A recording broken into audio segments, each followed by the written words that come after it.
Atmanamaste to all the sadhaks. Sri Mahaganadhipataye Namah. Namo Mahadbhyo Gurubhyo Rishibhyo.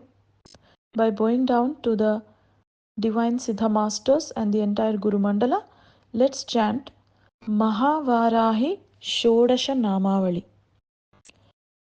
Om Sri Bruhadvarahye Namaha. Om Sri Moolavarahyai Namaha. Om Sri Swapnavarahyai Namaha.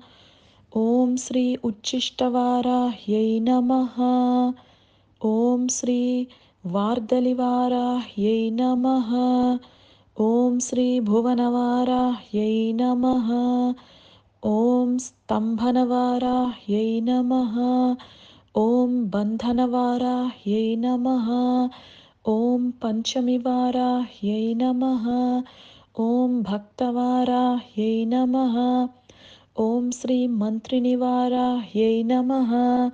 Om Sri Dandinivarahyai Namaha. Om Ashvarudhavarahyai Namaha. Om Mahishavahanavarahyai Namaha. Om Simhavahanavarahye Namaha. Om Sri Mahavarahye Namo Namaha. Sri Matre Namaha.